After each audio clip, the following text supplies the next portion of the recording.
Bonjour, c'est Claire-Lise. Vous êtes sur mon podcast qui parle des traits dynamiques du féminin sacré de la Terre, euh, en lien avec un enseignement amérindien.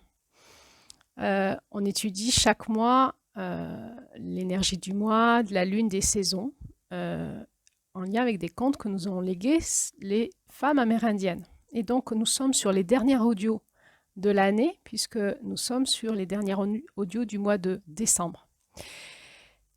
Aujourd'hui, nous sommes le 24 décembre, donc c'est un jour particulier, en tout cas en France, et j'avais envie, par cet audio bonus, de nous relier un peu plus loin à cette porte de l'éternité. Dans notre roue chamanique amérindienne, nous avons vu que le mois de décembre était la porte du nord sur la roue chamanique, et c'était relié à l'espace de l'éternité. Alors, si vous n'avez pas suivi mes podcasts depuis janvier, puisqu'on tourne dans cette roue depuis janvier, eh bien c'est pas grave. Vous allez pouvoir écouter cet audio, vous allez peut-être apprendre plein de choses si le sujet vous intéresse. Et puis je vais faire référence à aussi l'enseignement amérindien.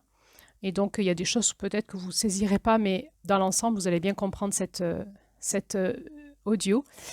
Parce que cet audio, finalement, dans cet audio, j'ai vraiment envie de nous relier tous aux origines de notre culture, de nos racines, en cette fin d'année. Alors, dans cet audio, je vais donc parler de la France. Alors, je vais relier l'enseignement amérindien, qui n'est pas celui de la France, à celui de la France, et du coup à notre héritage druidiste, celtique druidiste, et comment on en est arrivé jusqu'à Noël, et donc on va faire le lien. On va essayer d'unifier ce qu'on est en train de vivre aujourd'hui, quel est le sens de ce que l'on vit aujourd'hui en lien avec nos racines. Donc c'est une audio bonus dans notre parcours, celui des 13 mères originelles, des 13 dynamiques sacrées de la Terre, puisque ça sort de l'enseignement amérindien. Mais vous allez voir que c'est aussi relié. J'avais tenté dans les autres audio bonus, déjà l'année dernière, de commencer à faire du lien, mais aujourd'hui, je vais essayer vraiment de m'appliquer à vraiment faire du lien entre nos racines druidistes et les racines amérindiennes et notre Noël. Quand on contemple un petit peu ce qui se passe chaque année à cette fin d'année, hein, on s'aperçoit que pendant quelques semaines, des millions de personnes se préparent sur toute la planète Terre, hein, à célébrer la fête de Noël. Alors, quand on regarde aujourd'hui comment on fait, on s'aperçoit que célébrer Noël, c'est courir acheter les cadeaux dans les magasins. Donc, il y a nos rues qui se sont illuminées. Dans nos magasins, il y a des chants de Noël, il y a des lumières de partout, des décorations. Et puis, chacun rédige sa longue liste de cadeaux et tout le monde donc va acheter la liste de cadeaux de ses proches. Et puis, on va s'inviter, on va préparer la venue de nos invités en respectant des traditions à la fois familiales et culturelles, hein. Et donc, on va peut-être mettre un sapin, manger une bûche, peut-être qu'on va mettre des symboles de Noël.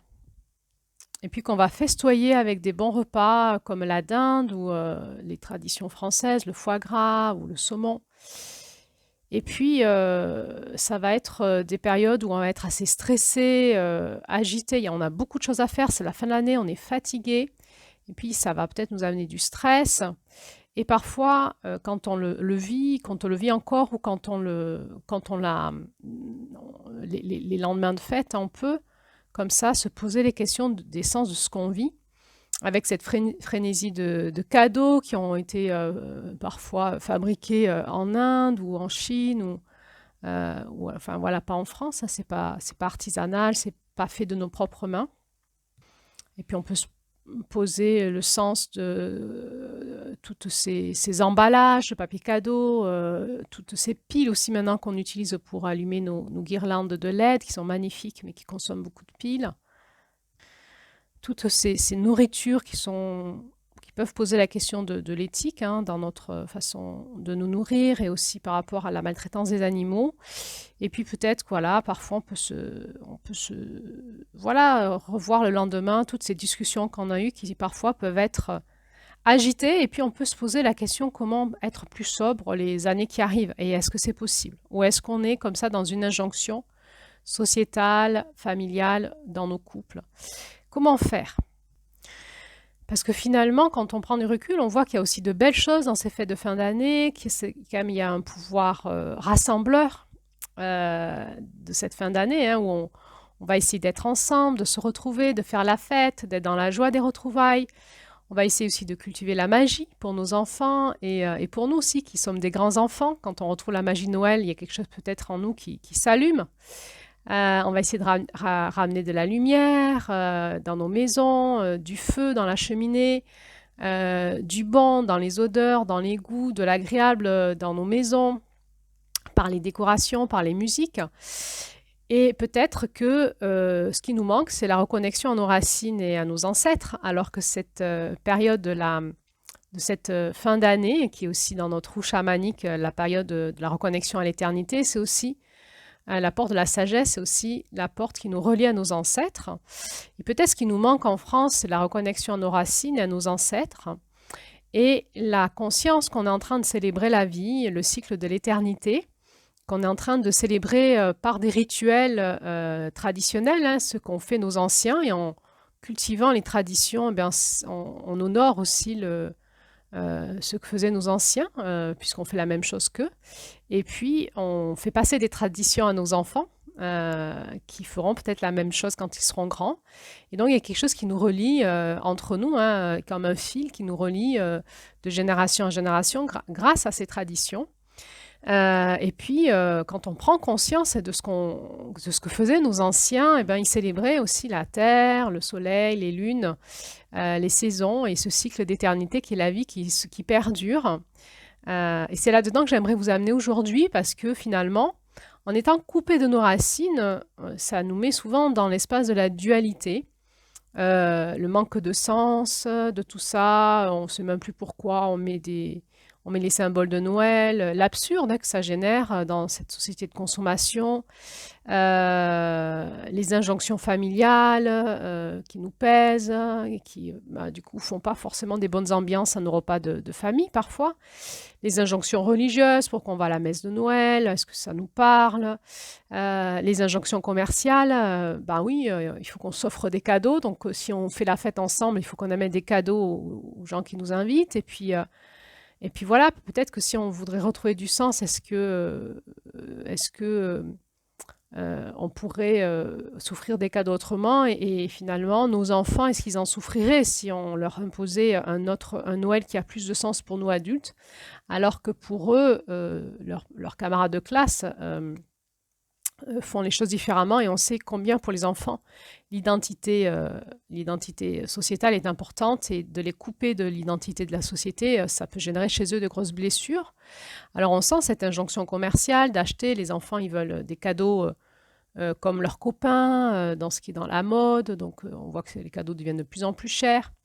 On peut vivre aussi des injonctions dans notre couple. L'un et l'autre, on n'est pas d'accord. L'un veut peut-être changer, l'autre veut peut-être rester dans les traditions familiales. L'un veut plus rien fêter, l'autre veut fêter pour les enfants. Et puis, on veut plus aller dans la belle famille. Et donc, peut-être tu vas seul et moi, je reste toi, tu vas dans ta famille, puis moi, je reste seule ici. Tu vas avec les enfants et puis moi, je reste seule ici. Les enfants, ils ne comprennent pas pourquoi les parents se séparent au moment de Noël.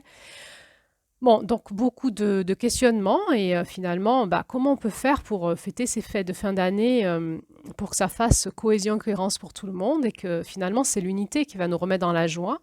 Sortir de la dualité, c'est retrouver l'unité. Alors, des fois, on voit qu'il y a beaucoup de personnes finalement aujourd'hui qui préfèrent rester seules, qui ne veulent plus se laisser embarquer par ces injonctions, retrouver le silence, l'intériorité, mais en même temps, ça les coupe, puisque c'est quand même une fête de célébration de clans, de groupes, de tribus, de communautés.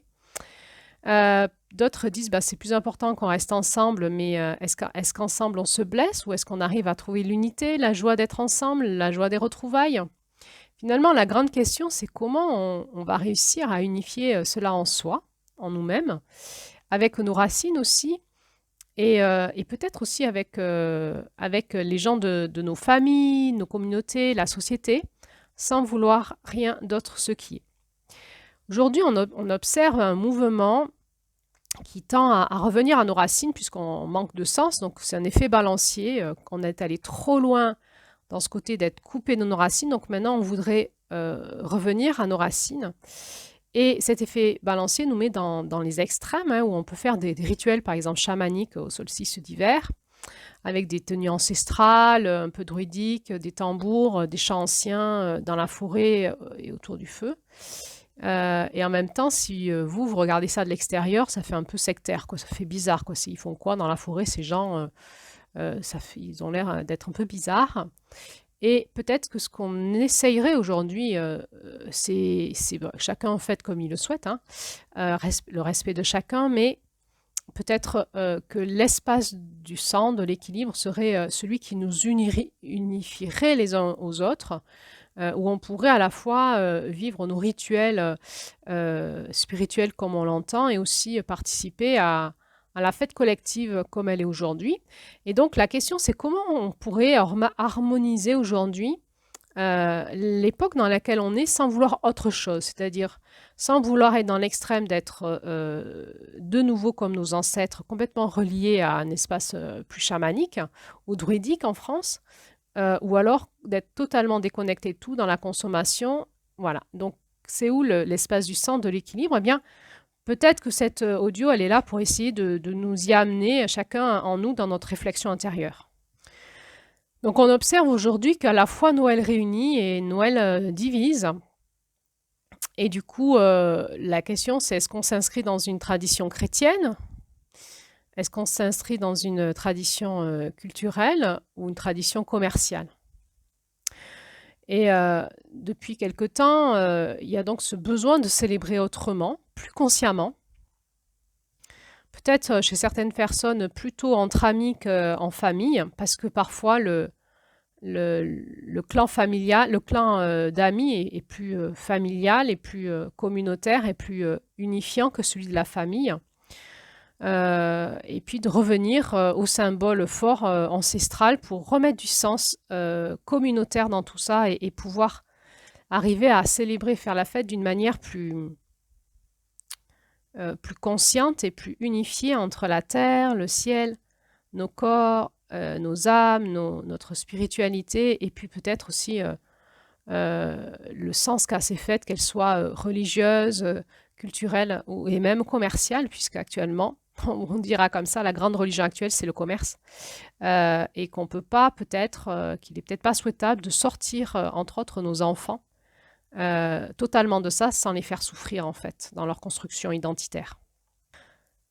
Et donc dans cet audio, on va se décoller peut-être de notre conte amérindien et on va passer par Noël, hein, mais surtout on va remonter aux sources de Noël, au-delà de Noël, puisque on sait que Noël, enfin que la religion chrétienne est une religion qui est apparue sur nos terres et il y a environ 2000 ans. Et avant cette religion-là, eh bien, nos terres étaient druidiques. On pourrait dire aussi païennes. Alors, on va essayer de comprendre d'où viennent ces fêtes de fin d'année et pourquoi aujourd'hui, finalement, nous célébrons à la fois une fête païenne et à la fois une fête chrétienne. Essayer d'en retrouver le sens, parce que même la fête chrétienne n'a aucun sens, en fait, dans cette fin d'année, puisque les historiens nous disent que Jésus il est né en mars, donc finalement on ne fête pas du tout dans la réalité, dans la vérité, la naissance de Jésus. Et même ça c'est une perte de sens, parce que toutes ces églises, toutes ces messes de Noël qui célèbrent la naissance de Jésus, alors qu'en fait il n'est pas du tout né à ce moment-là de l'année, c'est une grande blague finalement, qui, quand on la comprend, nous fait poser la question du sens de nos retrouvailles et de nos célébrations. Et ce manque de sens peut nous faire partir dans le vide, et dans ce vide, être en manque de repères. Donc, on va essayer de remettre des repères. Donc déjà, le mot Noël, d'où vient-il? Alors, la première identité européenne était celtique. On retrouvait des Celtes qui couvraient toute l'Europe de l'Ouest, toute l'Allemagne du Sud, l'Autriche, la Suisse, la Hongrie, la Roumanie, un bout de la Slovaquie actuelle, et il remontait même jusqu'au Danemark. Certaines sources disent même qu'il y avait un royaume celtique en plein milieu de la Turquie jusqu'au IVe siècle, ou pendant quatre siècles. Donc on voit que les Celtes, ils couvraient une grande partie de l'Europe, hein. Et leur tradition était reliée au monde de la forêt, c'était comme une tradition chamanique. Mais la différence avec les Amérindiens, c'est que les Amérindiens sont beaucoup plus reliés au monde peut-être du désert, des montagnes, alors qu'en Europe, on est plus relié au monde de la forêt. Et le chamanisme, finalement européen, on va l'appeler le druidisme, hein. Donc, c'est toutes nos racines druidiques, hein. Donc, ce sont des racines chamaniques reliées au monde de la forêt. Et donc, nos racines, elles sont donc druidiques, celtiques, et même au-delà, elles nous relient au monde des Vikings, puisque les Celtes sont remontés jusqu'au Danemark. Donc, en vieux celtique et donc en gaulois, on avait donc ce terme qui disait Novo-El, qui a donné Éole en breton, et qui veut dire le soleil est nouveau. Donc, Novo-El, c'est le nouveau soleil. Donc, cette période de l'année, de fin d'année, c'est au moment du solstice d'hiver et c'est un moment où le soleil s'arrête. C'est-à-dire qu'il va y avoir pendant quelques jours, a priori du 21 au 24 décembre, donc c'est-à-dire finalement 4 nuits, où le soleil va s'arrêter et il ne va pas y avoir...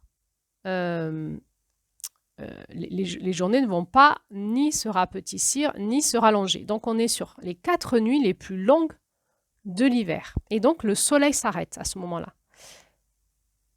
Il y a comme une pause dans le temps entre le soleil et la nuit de 4 jours, donc du 21 décembre au 24 décembre, où les jours ne vont pas rallonger. Le solstice, donc, ça veut dire le moment où le soleil est à l'arrêt. Lorsque l'on se rapproche du solstice d'hiver, les jours se raccourcissent de plus en plus et on va voir que le soleil va se lever au même endroit à l'horizon pendant environ une dizaine de jours.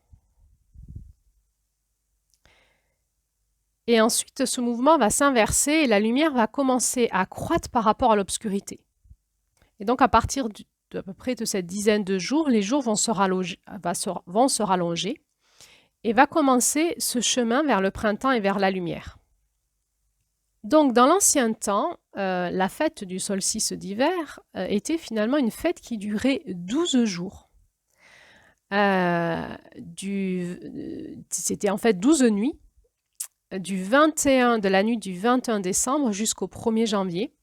12 nuits qui fêtaient cette période de pause, des nuits les plus longues, du pause du soleil et ensuite du renouveau du soleil vers la lumière, où la lumière croît. Et cette période s'appelait Yule, la période de Yule. Donc je vais essayer de vous parler un peu de cette période de Yule pour bien comprendre ce qu'on est en train de vivre finalement dans ces périodes de fin d'année. Donc en vieux norrois, le vieux norrois, c'est une langue ancienne qui était à l'origine des langues scandinaves actuelles.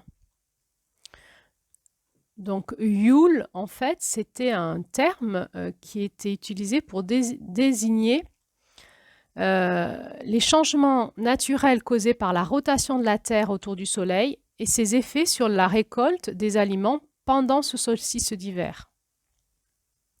En fait, on observe que cette fête de Yule, elle était dans ces pays scandinaves, celtiques, et puis elle arrivait jusqu'en Europe, et puis on retrouve même une fête iranienne qui s'appelle la fête de Yalda, Et donc, on s'aperçoit petit à petit que ces traditions celtiques, elles ont pris un peu une grosse partie de l'Europe. C'était surtout des fêtes familiales qui étaient dédiées à la fertilité, à ce solstice de l'hiver et donc à la famille. C'était une fête où on se souvenait des ancêtres, mais aussi de nos amis absents. Et on faisait des grandes festivités et la table, en fait, était toujours ouverte à l'hospitalité envers les étrangers. Donc, ce qu'il faut bien comprendre, c'est qu'autrefois, le climat était vraiment très rude, beaucoup plus rude que maintenant, et que les hivers étaient vraiment très froids et qu'il y avait à cette période de l'année des abondantes chutes de neige et des gros gels qui duraient très longtemps. C'était une période de l'année qui était quand même critique pour nos anciens. Et il pouvait y avoir ça pouvait être aussi des périodes de famine. Et cette période de Yule était vraiment au plein cœur de l'hiver, de la période glaciaire. Et tout le monde attendait comme de l'espoir, en fait, le soleil qui allait refaire fondre cette neige et cette glace comme quelque chose un peu de miraculeux. Et finalement, dans ces périodes les plus froides, ces peuples païens, ils avaient pris l'habitude de célébrer très joyeusement ensemble, aussi pour se réchauffer et se donner du baume au cœur, ces périodes de grande glaciation qui vivaient dans leur cycle de l'année. Donc pour comprendre vraiment la joie de ces fêtes de l'hiver, il faut comprendre qu'ils étaient vraiment reliés dans le cycle de l'année. Pour eux, le temps était cyclique et pas linéaire. Et les cycles, ils se repéraient au cycle des saisons.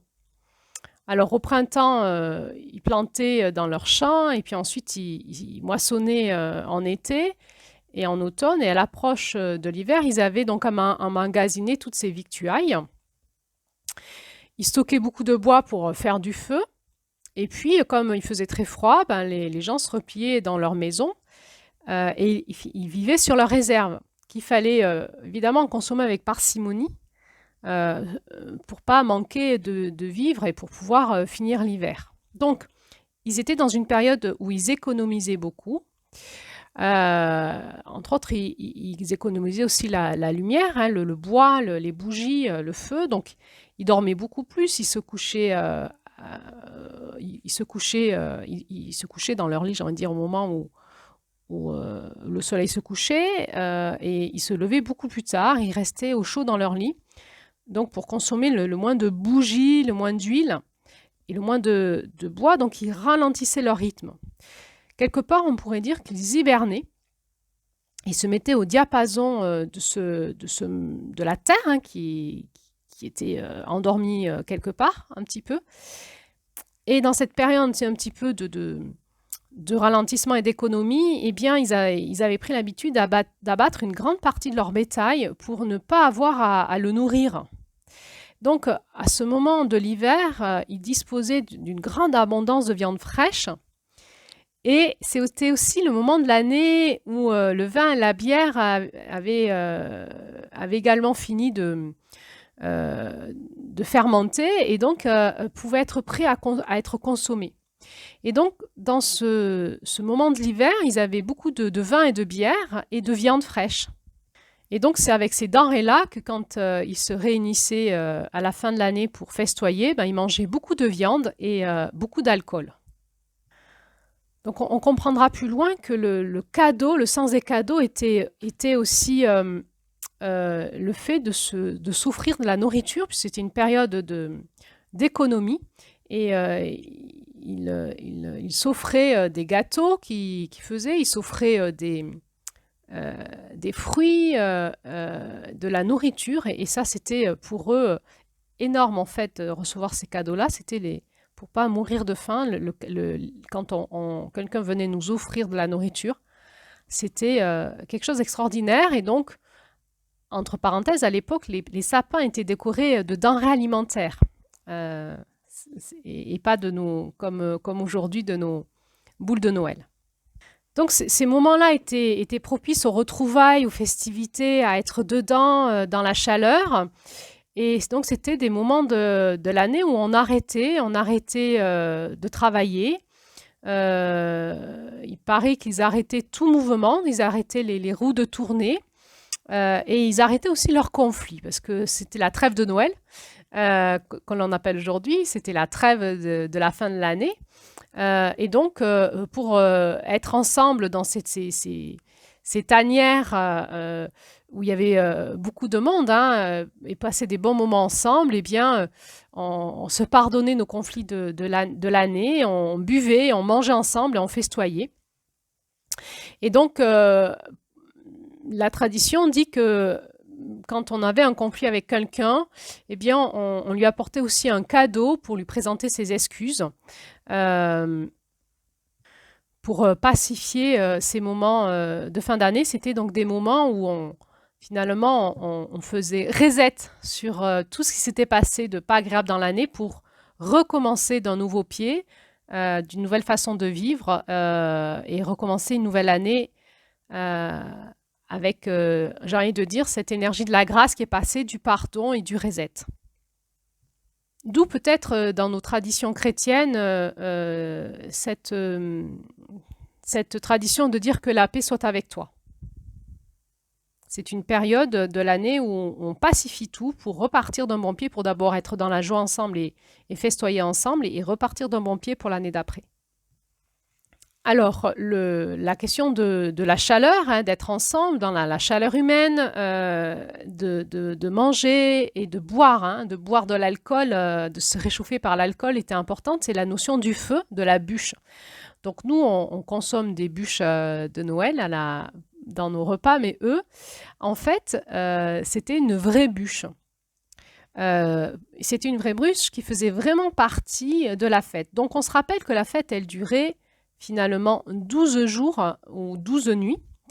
Et dans leur tradition, la bûche, elle devait faire ces 12 nuits. Donc, l'homme le plus âgé de la maison est alors chargé de repérer dans la nature la plus grande bûche qu'il pouvait trouver et la ramener avec l'aide de toute la famille parce que en fait, c'était carrément un arbre qu'ils amenaient, un gros tronc. Et il y avait tout un rituel autour de cette bûche. On la décorait, on y gravait des symboles dessus. On les laguait pour qu'elles puissent se tenir dans la cheminée. Donc, il y avait tout un rituel ensemble, cérémonial ensemble autour de la bûche. Et ensuite, on l'enduisait de bière, de whisky, d'alcool pour pouvoir l'allumer. Et on utilisait comme bois d'allumage le reste de la bûche de l'année passée qu'on avait conservé. Et alors, on faisait des vœux devant la cheminée et on racontait des histoires et on mangeait tous ensemble pendant toute cette nuit du solstice d'hiver. Donc, autour de la cheminée, hein, c'était important ce qui se passait autour de la cheminée. On était rassemblés autour de la cheminée, autour de cette bûche qui nous chauffait. Et les anciens, cette bûche, elle était aussi utilisée comme présage, hein, puisque c'était des peuples qui étaient très reliés aux esprits de la forêt. Et donc, ils savaient aussi lire dans le feu et ils lisaient dans le feu les présages pour l'année d'après. Donc, chaque nuit était reliée, ces 12 nuits après le solstice d'hiver étaient reliées aux 12 mois de l'année qui suivait. Et chaque nuit, il y avait tout un rituel comme pour préparer le futur, le pacifier, le préparer dans la joie. Et aussi, il y avait des moments un petit peu divinatoires où on essayait de lire dans le feu tous les signes pour l'année d'après pour commencer à s'y préparer et peut-être à lever les énergies du futur pour pouvoir ouvrir l'année d'après à quelque chose de meilleur. Donc là, on va retrouver ce que nous, on a appris dans notre enseignement chamanique amérindien, l'importance de lever cette toile du futur qu'on a tissée, de l'espace de nos blessures, de nos conflits, de nos pensées, de tout nettoyer, de faire reset pour pouvoir laisser ce futur et cette abondance du futur s'ouvrir et utiliser notre gratitude, notre joie pour pouvoir ouvrir notre cœur et à l'abondance du futur. Donc ça nous ramène aussi là-dedans. tous ces rituels anciens qui nous permettaient finalement de faire des soins vibratoires énergétiques à la façon dont on fonctionnait ensemble pour ouvrir le futur à quelque chose de meilleur que ce qu'il aurait été si on continuait dans la dynamique dans laquelle on finit cette année-là avec nos conflits, etc. Donc on voit que cette période de Yule, elle était vraiment de la nuit du 21 décembre au 31 janvier, c'était vraiment les 12 jours et 12 mois de l'année de festivités, où on était tous ensemble et où le temps s'arrêtait, était suspendu, on était tous ensemble pour finir cette année, se préparer à l'année d'après. Alors maintenant, le sapin, alors il y avait un arbre au solstice d'hiver qui était un conifère dans la forêt, un arbre qu'on pouvait appeler l'arbre sacré, qui était un conifère. Il représentait la continuité de la vie, de la force de la vie, parce que quand tout cet hiver est froid et que ces arbres ont perdu leur feuillage, lui, même s'il fait ses froids les plus extrêmes, il garde ses épines, son feuillage, donc il symbolisait le vivant qui perdure même à travers cette énergie glaciaire qui traversait nos terres à cette période-là de l'année. Donc il était décoré dans la forêt et il y avait donc des rituels qu'on faisait au pied de cet arbre autour de la continuité de la vie, de la force de la vie malgré le froid de l'hiver. Et puis ce qui s'est passé au moment de la christianisation de nos terres, eh bien les prêtres ont vu que les gens étaient dehors dans la forêt et vénéraient des arbres comme ça, donc c'est fête païenne, hein. Et donc ils se sont mis à couper tous ces arbres sacrés, qui étaient énormes, des arbres maîtres, géants, il fallait plusieurs personnes pour en faire le tour, hein. Et donc ils ont coupé les arbres dans la forêt pour éviter que les personnes fassent leur rituel autour de cet arbre. Et les personnes, les païens, ce qu'ils faisaient du coup, c'est qu'ils prenaient des branches des sapins et ils recréaient dans leur maison cet arbre sacré qui était finalement, qui symbolisait pour eux l'arbre de la vie, l'arbre de la puissance de la vie. Et c'est comme ça qu'ils ont recréé, d'abord avec des branchages des arbres sacrés, ils prenaient des branchages et ils recréaient dans leur maison ces rituels. Donc ils prenaient des branchages, ils recréaient comme un arbre et ils le décoraient, ils faisaient leur rituel pour célébrer l'arbre de la vie chez eux. Et petit à petit, donc il y a eu une christianisation des fêtes et on va dire les autorités de l'Église ont accepté qu'ils coupent des petits arbres et qu'ils fassent leur petit rituel païen chez eux. Ils ont converti tout ça, on le verra plus loin, à une fête chrétienne. On avait aussi donc le gui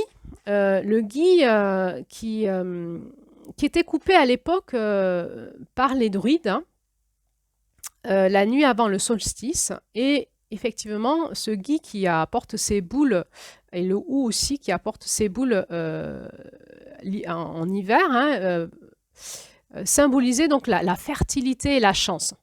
Et donc, c'est pour ça qu'on a amené ces branches de gui, entre autres, qui étaient coupées par les druides, et bénies, qu'on a amené ces branches dans la maison et qui nous permettaient, qui étaient comme un objet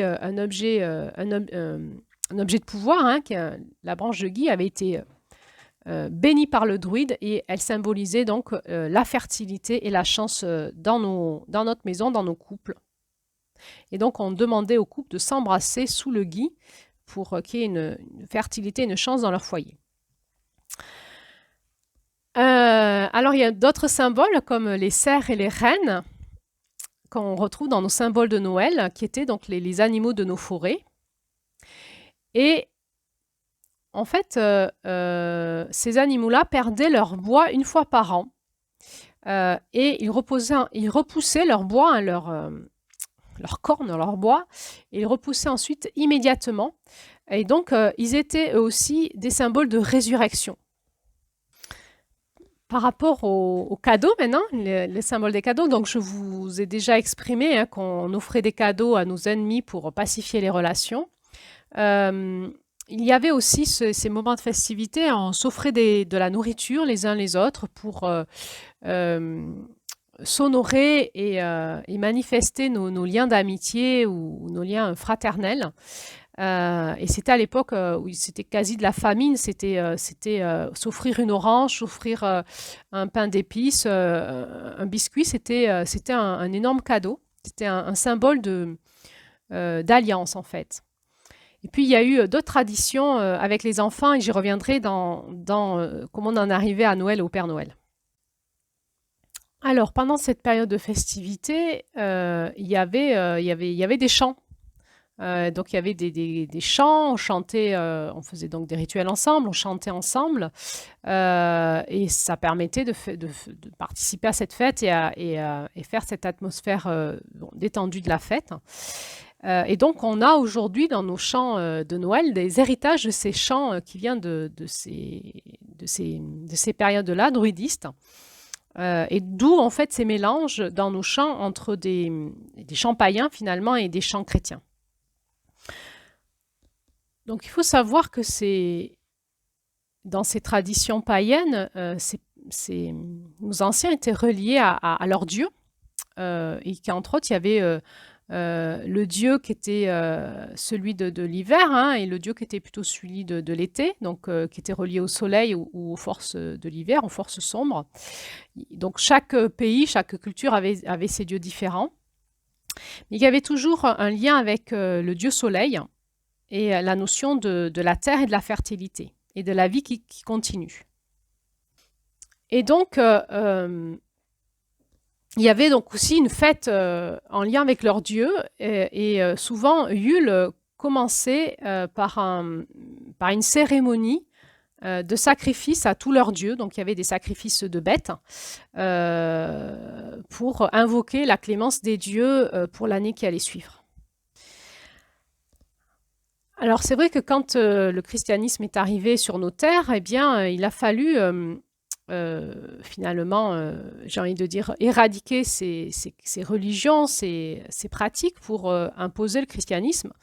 Et donc, c'est comme ça que le christianisme, les chrétiens, on va dire les prêtres chrétiens, ont commencé à coller des dates, sur les dates des fêtes païennes, des symboles chrétiens pour permettre au peuple de continuer à célébrer ensemble leurs fêtes, mais plutôt tournées vers le christianisme. Et c'est comme ça qu'on va retrouver dans toutes les fêtes chrétiennes des symboles païens.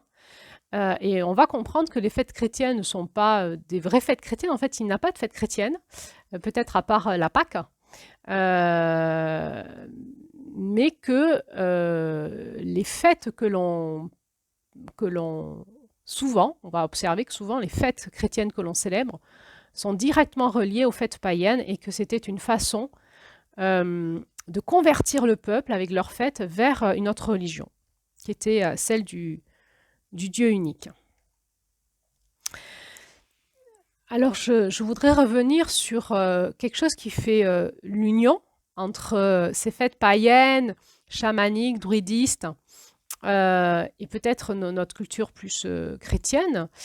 Ce qui fait l'unité, l'union, c'est vraiment la terre, en fait, ce qu'on vit en tant qu'être humain, en lien avec la nature, la terre-mère, j'ai envie de dire, et qu'on soit de n'importe quelle religion, notre socle, notre base, c'est la mère nature, la mère terre, et son lien avec ces forces de vie qui l'animent, et son lien avec les saisons, les lunes, le soleil et le cosmos, et le grand mystère, en fait. La terre, on peut dire dans notre culture chrétienne que la terre, c'est une création de Dieu, et que, en fait, tout ce qui anime la terre et nous dessus, et toutes ces forces de vie et l'abondance de la terre qui fait qu'on est toujours là, c'est bien lié à cette intelligence de vie divine. Et là, en fait, on peut tous se retrouver en unité là-dedans. Alors, je vais vous proposer maintenant qu'on écoute ensemble, dans cette unité, qu'est-ce que nous proposent ces fêtes de fin d'année. Et on va voir que on va retrouver ces dimensions-là aussi dans notre conte amérindien. Ces fêtes de fin d'année qui finalement célèbrent le passage de l'ombre à la lumière. Cette fin de l'hiver, on l'a vu, hein, c'est une période très froide, mais aussi très sombre, hein. Elle est sombre parce qu'elle est rude, elle est froide, il y a du vent, il y a beaucoup de neige. On vit sur nos récoltes et donc pourvu que les récoltes étaient bonnes, sinon il va y avoir des famines. Donc toute l'année, finalement, on va travailler pour pouvoir passer ce cap de vie. Si les récoltes sont pas bonnes au printemps et les récoltes sont mauvaises à l'été et à l'automne, eh bien, il est possible qu'on passe très mal les périodes de l'hiver et que la vie se transmette mal s'il y a une période de famine et si les anciens meurent ou les enfants ne peuvent pas être nourris. Donc cette précarité, cette période très précaire était vraiment une période où les personnes étaient beaucoup plus reliées à la spiritualité, à leurs dieux et déesses, aux entités, aux éléments de la forêt, aux élémentaux de la forêt, aux esprits de la nature. Et dans leur religion, donc, ils donnaient des offrandes et demandaient leur protection pour les aider à passer ce cap. Donc on était quand même face au risque de la mort, des plus âgés, des plus jeunes, des plus vulnérables. Et donc quand on est face à la mort, à cette porte de l'éternité, les frontières entre les royaumes de notre, on va dire, de notre humanité et les royaumes plus spirituels étaient donc beaucoup plus fines. Et les personnes étaient beaucoup plus en contact les uns avec les autres, mais aussi avec le monde de la nuit. C'était quand même des époques où nos aïeux ils étaient beaucoup plus paysans que nous aujourd'hui. Et donc, à cette période-là d'année, c'était difficile pour eux d'être dehors. Donc, ils étaient dedans. Ils laissaient leurs tâches de côté. Et donc, ils étaient dans une période de retour à la maison, de retour à la chaleur, au foyer, à l'intérieur, à la protection, à être ensemble. Et ils se racontaient des histoires parce qu'ils étaient plus ensemble, en fait. Donc, il y avait aussi la transmission entre les générations. Ils se racontaient des histoires de l'ancien temps. Et il y avait comme une communion qui se retrouvait entre les générations. Donc, la transmission se faisait sous forme de contes aussi. C'est comme ça que sont nés les contes de Noël. Ils dormaient beaucoup plus, donc ils étaient plus reliés au monde du ralentissement, au monde du rêve, du sommeil. Et on comprend bien que dans l'espace de la psyché, dans l'espace aussi neurologique et dans l'espace de la conscience, c'était un moment propice où il y avait comme une porte qui s'ouvrait entre eux et l'espace spirituel. Et donc leur rituel était très important, était très puissant puisqu'on était en lien avec la mort, la vie, le froid, la rudesse, mais être ensemble et pouvoir s'encourager les uns les autres. Et donc, il y avait ces 12 mois de fin d'année qui étaient les plus durs et ils étaient ensemble pour se donner de la chaleur et attendre en fait cette renaissance du soleil. Et c'est comme si dans ce monde intérieur, dans cette nuit noire, froide, hein, parce qu'on imagine que les maisons n'étaient pas chauffées la nuit ou peu, et donc il y avait comme cette recherche, cette intériorité qui les forçait à aller chercher leur soleil intérieur. Et finalement, c'est toute cette pratique, entre autres, du cadeau et d'être ensemble dans la joie, c'était vraiment une intelligence du cœur de comment, dans les périodes rudes, être ensemble sans s'entretuer, on va dire, pour pouvoir s'entraider, pour aller vers ce renouveau. Donc il y avait quelque chose de très fort en termes de solidarité aussi, et de collectif. Et quelque chose qui était qu'on laisse l'ancien pour aller vers du neuf et repartir dans la vie. Alors, pour nous qui en avons perdu le sens, qu'est-ce qui se passe pour nous aujourd'hui? Pourquoi nous n'avons plus de sens à ces fêtes de fin d'année? Mais parce que nous avons l'abondance. Hein, il suffit d'aller au magasin, on a tout. On a tout à manger en abondance, même les fruits d'été, les fruits, même les tomates, par exemple, les asperges, on trouve tout en fait dans le magasin. Donc il n'y a plus du tout de sens dans nos corps, notre corporalité n'est pas convoquée face à la mort mais face à juste est-ce qu'on a assez d'argent pour acheter et où c'est le moins cher et souvent le moins bon de qualité. On va avoir des fruits qui nous viennent des tropiques et donc la festivité n'est plus en lien avec notre vécu, mais en lien avec le commerce en fait. Et il n'y a plus de sens entre notre corps et ce qu'on mange. D'autre part, on a beaucoup de contraintes cette fin d'année qui fait qu'on est plutôt à l'extérieur, on court les magasins, on est dehors, on est moins à l'intérieur. Et donc, il y a une perte de sens totalement dans ces périodes de fin d'année par rapport à la réalité que vivaient nos anciens et qu'on vit en étant sur Terre, que vit la Terre en fait. Le fait aussi qu'on puisse nous chauffer, allumer nos lumières, éveiller. Et donc, on dort pas plus l'hiver que l'été, en fait. Et ça, c'est vraiment problématique pour le cycle de notre corps. Alors, c'est vrai qu'on est invité à la période de Noël, dans cette période de retour à soi, comme étant une période de petite mort intérieure et à traverser nos tensions, nos peurs. Et on est peut-être invité à observer que c'est peut-être une chance si on s'offrait ça, une opportunité d'oser aller dans notre obscurité, traverser ce qui pourrait être terrifiant d'une certaine manière en nous, hein, dans cette lumière noire intense, aller à l'intérieur de nous, au plus profond de notre noir, de notre obscurité, pour justement aller redécouvrir cette lumière qui est au fond de nous, dans ce que nous appelle notre Randa, hein, dans cette initiation chamanique, et pour pouvoir renaître à cette nouvelle lumière pour l'année d'après. Finalement, cette période de l'hiver, hein, c'est une période propice pour nous donner le courage de traverser nos ombres et de renaître au soleil du printemps. Alors on voit que notre initiation chamanique nous y a préparé étape après étape, et que peut-être en cette période de fin d'année, eh bien, cette traversée de l'ombre, nous pouvons la faire beaucoup plus pacifiée parce qu'on y est allé par étapes, et aussi finalement à la fin des célébrations, se tourner vers le cœur ouvert dans la gratitude et la célébration. Alors c'est vrai que si on veut aller dans cette puissance intérieure, on serait obligé d'être dans un état d'introspection très fort, de ce regard intérieur, de ce temps pour soi, et que ça nous amènerait à être coupé avec tout le reste du monde, et qui serait finalement un contresens avec ces fêtes de fin d'année, qui sont des fêtes communautaires, familiales, et en plus nos vies contemporaines ne nous aident vraiment pas à aller dans cet espace-là en nous.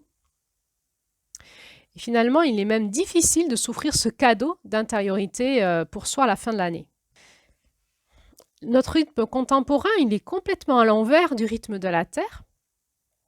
On s'aperçoit que là où on ralentit, finalement, c'est plutôt au cœur de l'été. Et on prend beaucoup de vacances à ce moment-là. Alors que c'est la période où le soleil est le plus fort, où on a le plus de force de vie, de vitalité. Et ces fins d'année, souvent, on est très fatigué, on est à fond. Alors que c'est la période où on devrait tout lâcher, ralentir et plus rien faire, et retourner dans ce temps de repos à l'intérieur de soi.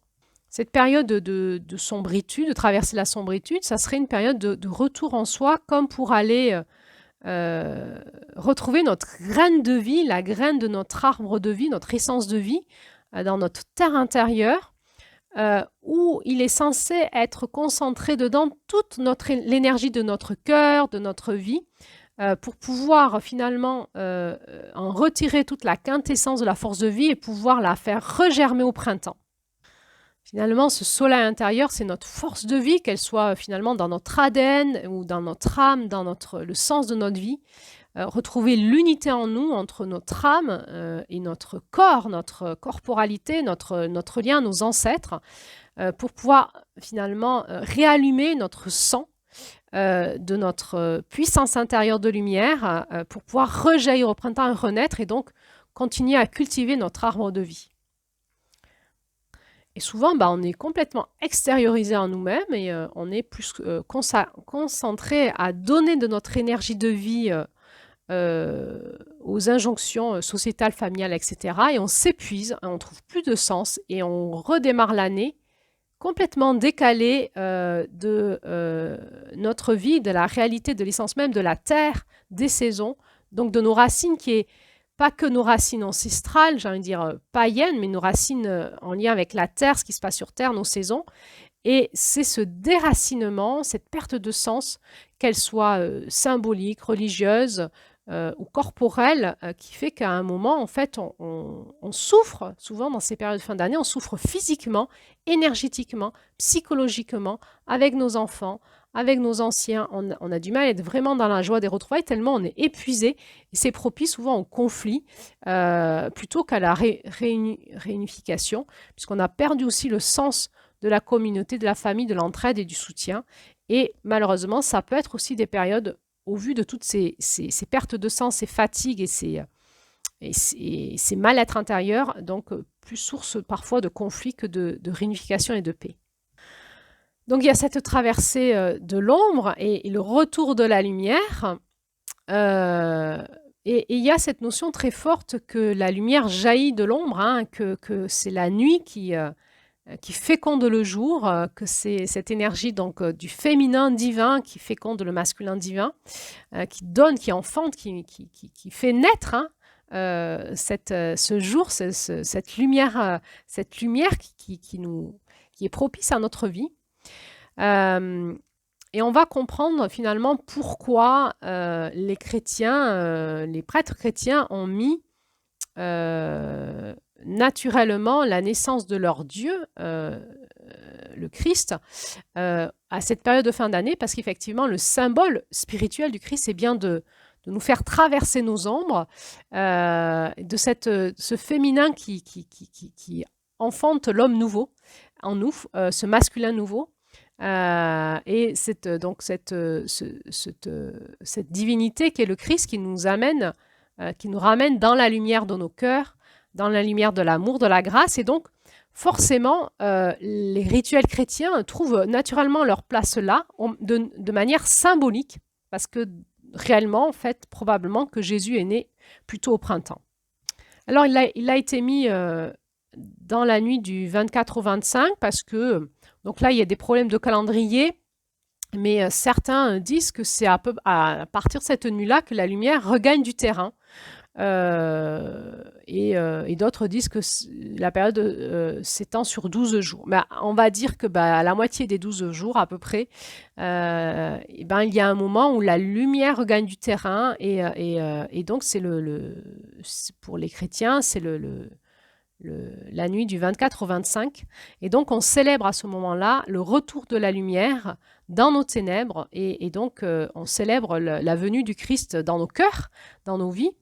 Et donc, il y a comme ça toute une fusion en fait, des symboles qui peut être pour nous très intéressante à écouter et à aller plus loin, puisqu'on est 2000 ans après, en fait, dans notre conscience, comment ça nous parle de l'avènement de l'amour dans nos propres cœurs et d'où l'intérêt de peut-être célébrer Noël d'une façon encore plus consciente, non pas en lien avec finalement les dieux et déesses de nos ancêtres, qu'on se mette en lien pour comprendre d'où on vient, c'est intéressant, mais plus en lien avec notre propre spiritualité incarnée aujourd'hui. On en est où aujourd'hui, les uns et les autres, dans notre spiritualité en 2024 ?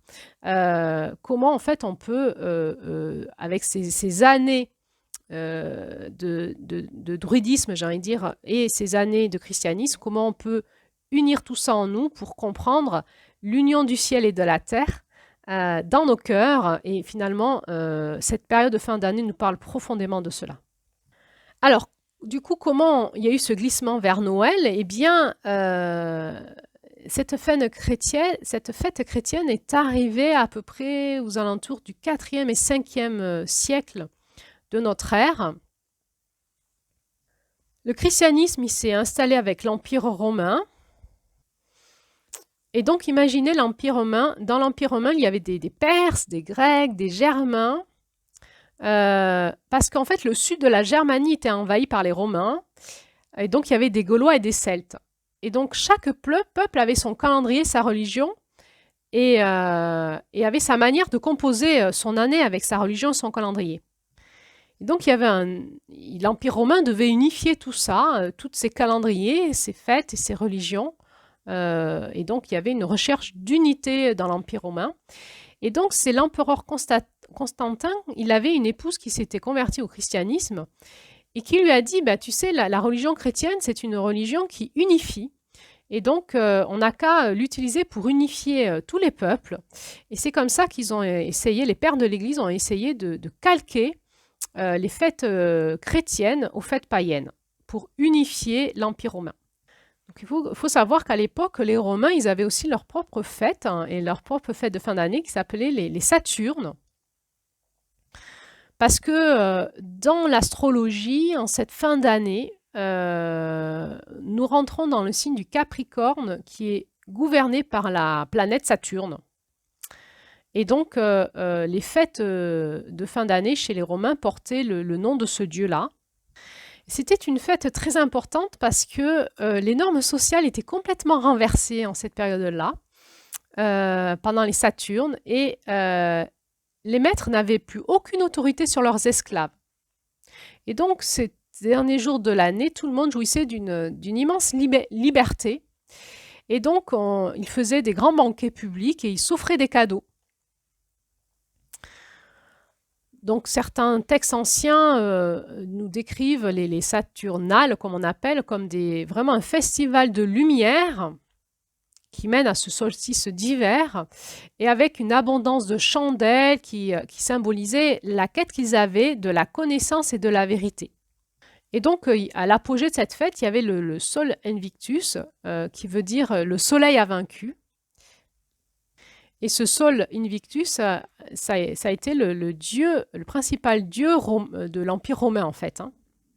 Et donc, les Romains avaient mis cette fête de Sol Invictus au 25 décembre, qui était donc où ils célébraient le dieu soleil qui avait vaincu la nuit.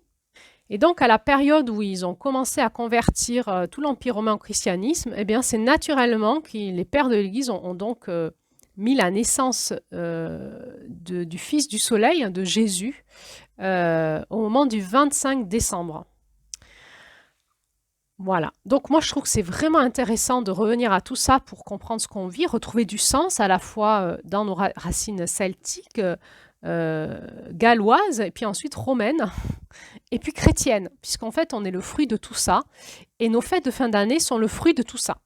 Donc ça fait un joli mélange, une jolie salade composée, où finalement on peut retrouver l'unité entre nous dans le fait qu'on célèbre vraiment le retour de la lumière dans nos ténèbres, et de quoi ça nous parle spirituellement, puisqu'aujourd'hui on est peut-être pour l'instant moins enclin à se faire du souci pour nos famines, mais peut-être qu'on est plus enclin à se faire du souci pour la famine de notre âme.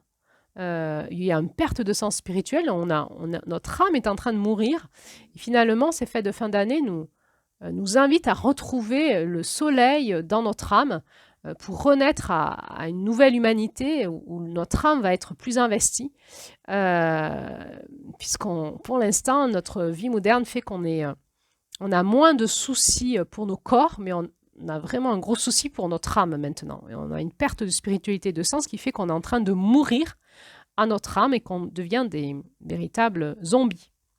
Et c'est probablement ce qui nous fait souffrir à Noël, c'est de nous voir zombies, consommer, maltraiter les bêtes, maltraiter les aliments, la terre, pour une fête qui n'a plus de sens spirituel, mais qui n'a même plus de sens familial. Et cette perte de sens, la seule chose qui fait sens, c'est garder la magie de Noël pour nos enfants, en fait. Et peut-être, pour les familles un peu plus unies, se retrouver et garder l'unité familiale un minimum.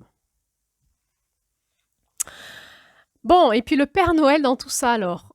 Alors là aussi, il y a plusieurs mythes qui viennent de toutes ces religions, et finalement,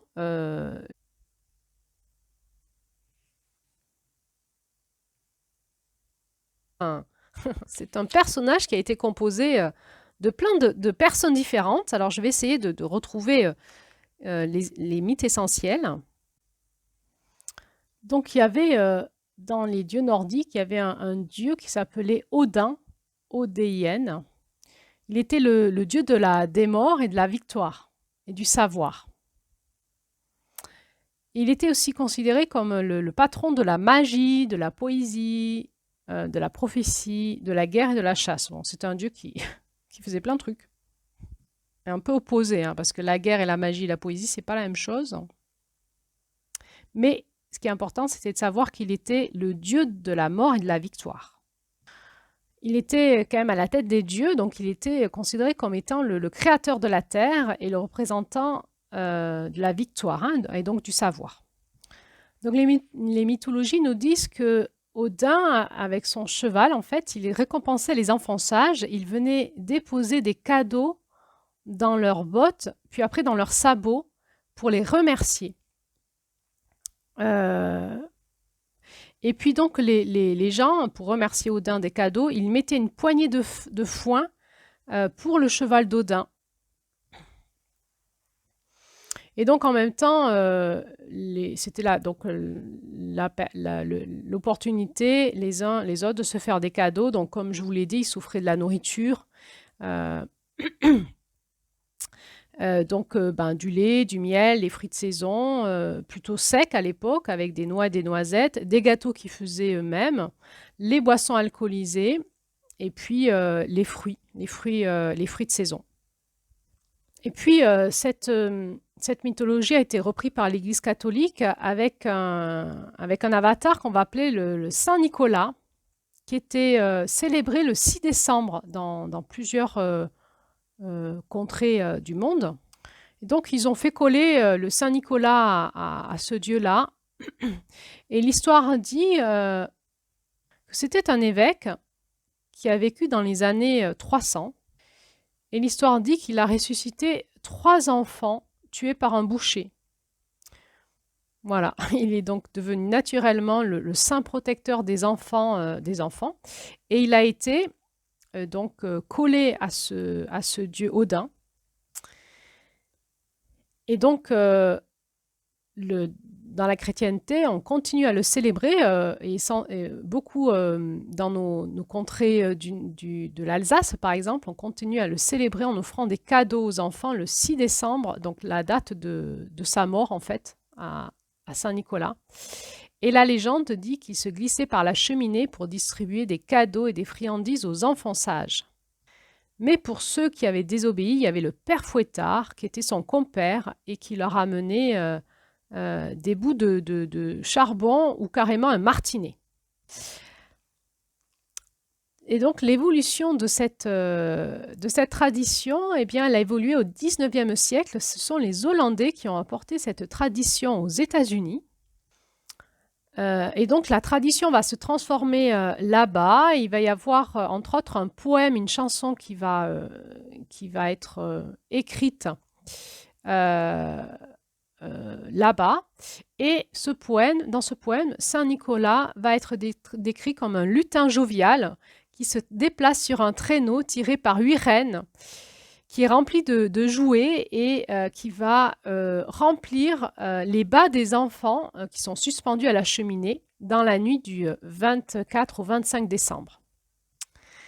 Donc ça part d'une chanson et cette chanson, elle est devenue tellement forte aux États-Unis, ça a été une image tellement puissante, tellement populaire que à cette période-là, donc c'était au début du XXe siècle, Coca-Cola s'en est emparé parce qu'en plus les couleurs du Père Noël correspondaient justement aux couleurs de leur marque. Ils s'en sont emparés pour faire un plan marketing pour Coca-Cola à la période de Noël. Et donc c'est avec ce plan marketing Coca-Cola que le Père Noël s'est retrouvé aux 4 coins du globe. Et donc là, il y a eu une bataille de pouvoir entre les pères de l'Église et le Père Noël, puisque l'Église a vu d'un très mauvais œil que leur saint Nicolas soit remplacé par le Père Noël, qui était pour eux une figure hérétique.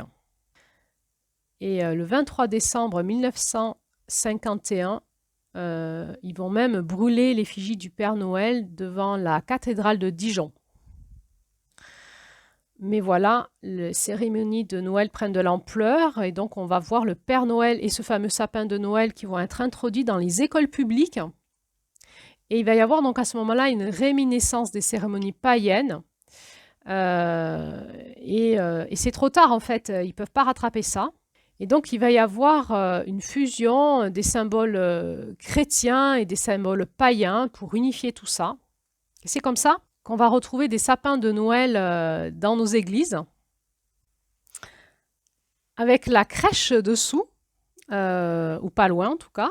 Et en tout cas, on va retrouver dans nos maisons le sapin et la crèche sous le sapin, qui elle est arrivée au Moyen Âge avec Saint François d'Assise, donc c'est-à-dire au XIIe siècle. Voilà, donc comme vous voyez, nos fêtes de fin d'année, c'est un joyeux pot pourri de plein de choses. Et donc, nous, comment on fait pour nous y retrouver dedans,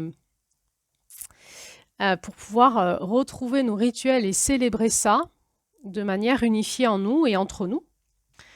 Eh bien, comme si vous êtes comme moi, peut-être vous pouvez voir qu'il y a plein de bonnes raisons de prendre le soin de fêter ces fêtes de fin d'année. Parce que d'abord, ce sont des moments d'introspection, de retour à soi, de lâcher tout ce qui a été compliqué dans l'année pour s'ouvrir au renouveau, d'aller chercher notre soleil intérieur, notre espace, notre étoile intérieure, hein. Il y a aussi ça, il y a la notion des étoiles qui touchent la Terre à cette période de Noël, où c'est les nuits les plus étoilées, où la fréquence des étoiles est au plus proche de nous, et on sait qu'il y a beaucoup d'énergie dans les constellations des étoiles. On est en lien avec le cosmos, avec des choses qui nous dépassent, qui sont des mystères que l'on peut, chacun à notre niveau, comprendre plus ou moins de près. Donc c'est une période spéciale où on peut vraiment s'ouvrir à notre intériorité, dans notre féminin profond, à s'ouvrir à cette lumière des étoiles, à ce cosmos, à ce soleil intérieur qui est dans la chrétienté représentée par le Christ, qui nous donne l'accès à la vérité, au Père, hein, dans notre âme, en lien avec la terre et les saisons que l'on vit. C'est des périodes où on peut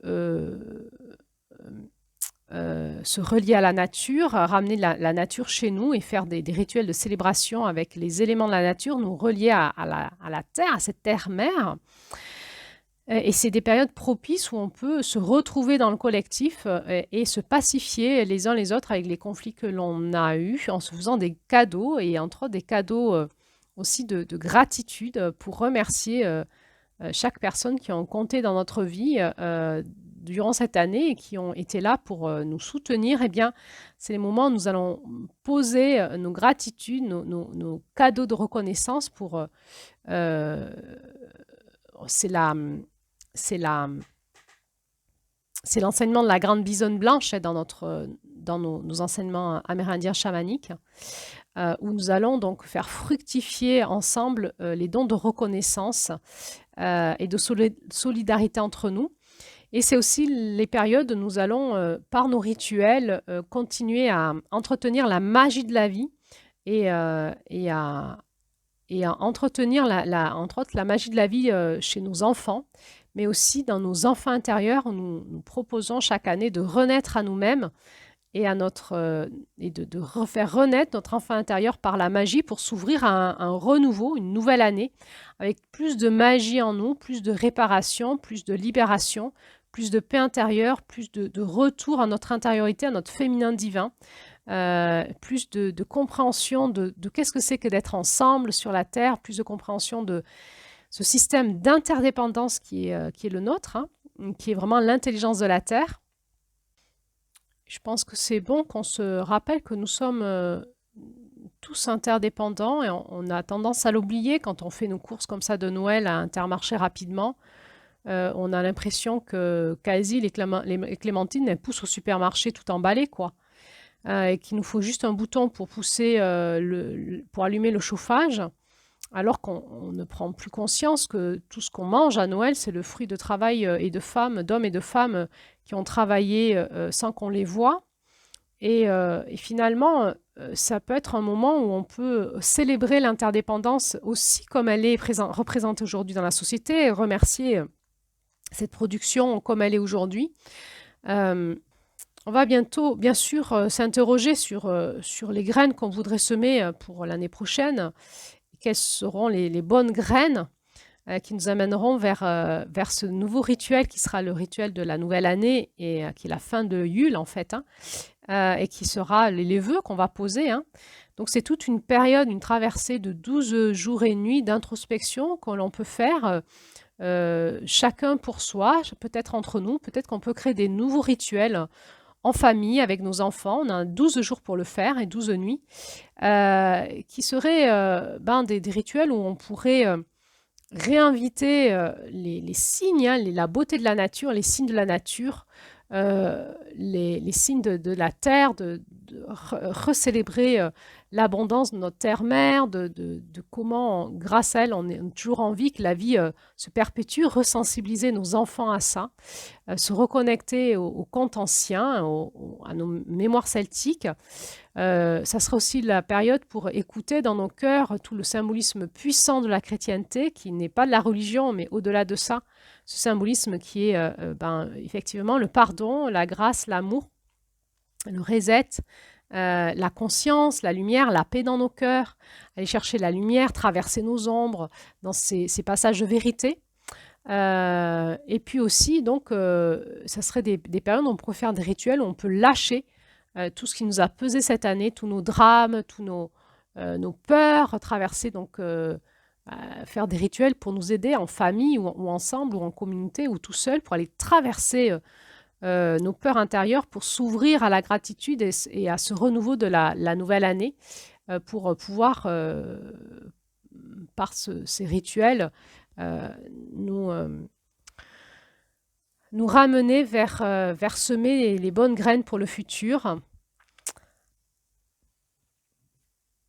Alors évidemment, dans cette unification intérieure et avec le collectif, on a aussi cette traversée de retrouver du sens en nous, mais de sortir de la dualité, d'accepter que dans ce féminin divin, qui est vraiment l'accueil total, et le pardon, d'accepter que chacun en est là où il en est. Et qu'il est peut-être parfois difficile de s'harmoniser entre nous, parce qu'il est important à cette fin d'année de plutôt aller dans la paix, dans l'ouverture du cœur, dans la guérison, que dans les conflits et la maltraitance. Alors, quelles vont être les décisions que nous allons prendre? Est-ce que nous allons faire ça entre amis? Est-ce que nous allons faire ça tout seul? Est-ce que nous allons faire ça en famille? Eh bien, peut-être que le changement, il va être sociétal, il nous faudra du temps. On peut déjà peut-être créer des nouveaux rituels de Noël entre nous, peut-être se redonner du sens en se retransmettant nos racines que l'on a perdues, peut-être fouiller les livres, les reportages, les écrits, les articles qui nous parlent de nos racines perdues. Peut-être qu'on peut raconter ça à nos enfants ou qu'on peut raconter ça à nos repas familiales, et que petit à petit, le sens des choses reviendra et qu'on pourra réorganiser nos fêtes de Noël en famille, dans nos couples, en collectif, dans un sens qui sera au plus proche de ce qu'il était initialement et qui s'est perdu. Je crois qu'il faut du temps. Je crois que l'harmonisation se fait sur plusieurs années et pas sur une seule année. Je crois qu'il est important de sortir des injonctions et de s'accorder le droit d'aller dans ce qui est au plus juste pour nous, pas après pas. Et là, évidemment, dans notre initiation chamanique, on est dans l'énergie de celle qui pèse la vérité. On voit qu'on va essayer de comprendre ce qui est juste pour nous et qu'on sait que ça va être juste pour notre écosystème, et comment, en retrouvant le sens dans notre individualité, petit à petit, en tissant, en semant des graines, en tissant, sans perdre la magie actuelle et ce que la société propose, entre autres pour nos enfants, en essayant de tisser entre ce monde actuel et le monde ancien, finalement, quel est le renouveau que ça pourrait créer dans nos cœurs, et quel serait le renouveau, comment on pourrait refêter nos fêtes de fin d'année dans un renouveau qui nous unifierait avec nos racines chamaniques, druidistes, celtiques, chrétiennes, et avec notre société actuelle qui n'a plus de spiritualité, si ce n'est la consommation.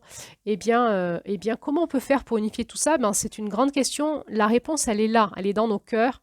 Nous pouvons le faire. Il faut sortir des injonctions, il faut aller retrouver en nous la vérité dans nos cœurs, dans nos postures, et petit à petit, étape après étape, recréer du sens, de l'alliance, de la guérison collective, et ça passera par la guérison individuelle.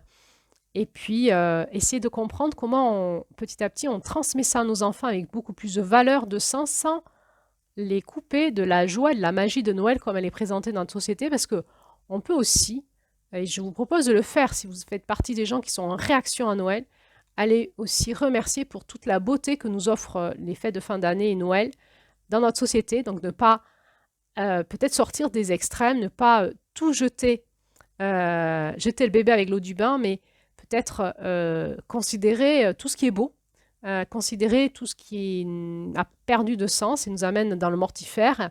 Et comme ça, en gardant ce qui est beau et en retrouvant le sens des choses au plus profond de nous, recréer des fêtes de fin d'année qui nous correspondent plus en notre âme et conscience, en lien avec notre corporalité, c'est-à-dire en lien avec les saisons que nous vivons. Et peut-être que dans nos périodes de Noël, il serait bon, je ne sais pas, c'est une question d'aller retrouver le froid des forêts, d'aller contempler les sapins sous la neige, d'aller nous reconnecter dans notre corps à la froidure de l'hiver et de célébrer un bon feu de cheminée, un chocolat chaud, une tisane chaude avec ces épices qui viennent nous réchauffer ou ce vin chaud, nous reconnecter nos corps vraiment à l'esprit de Noël, à l'esprit de l'hiver, hein, qui est l'esprit du froid, plutôt que de le fuir. Alors voilà, je vous laisse à votre écoute intérieure, à votre contemplation dans votre cœur, et il me reste à vous souhaiter un joyeux Noël et une bonne fin d'année. Et sur ce podcast, il y aura une dernière audio qui sera en lien avec le renouveau de nos couples et de notre civilisation, en lien avec cet enseignement chamanique. Donc à bientôt pour cette dernière audio de l'année. Merci pour votre écoute.